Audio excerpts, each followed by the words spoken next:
New Year's resolutions are a good idea, but it might be time to accept myself for who I am, Finley writes. Photo, John T.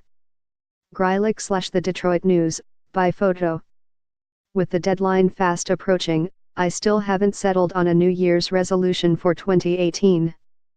The exercise of resolving to make a significant change in the year ahead to better yourself as a person, improve your health or change bad habits is a worthwhile one.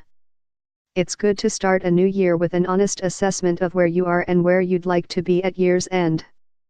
Putting your energy behind achieving a goal can be satisfying and inspiring. A few years ago, I pledged myself to reading 4 books a month. Finding the time to pull it off was a challenge, but as the final minutes of the year ticked down, I turned the last few pages of book No. 48, I'll admit, not all the tomes were War and Peace, there were some skinny volumes on the reading list. This year, though, I'm uninspired, even though there are plenty of things about me that could use fixing. I could resolve to eat healthier and exercise more, but whenever I consider that, I remember what I told my doctor when he talked to me about changing my lifestyle to lower my blood pressure. I'll just take the pill. I know myself too well to be delusional about my ability to pull off sustained deprivation. And besides, I lost some weight last year during Lent, and so far it hasn't come back, and I can't afford to replace my wardrobe again. Likewise, I could vow to be nicer, more sensitive, more attentive to my friends and loved ones, and a lot less judgmental. But good Lord, that would take more than an amendment, it would require a constitutional convention.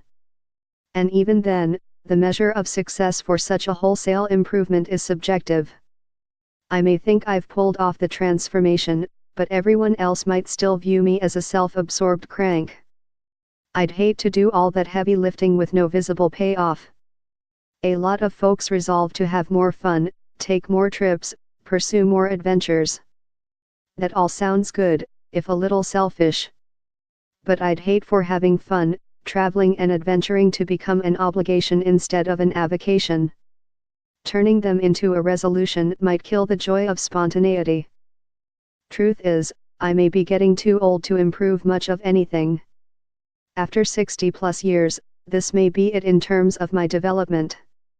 The reality may be that I'm never going to have a 6-pack, never going to learn to water ski, not gonna pick up a foreign language or turn out a perfect pan of biscuits.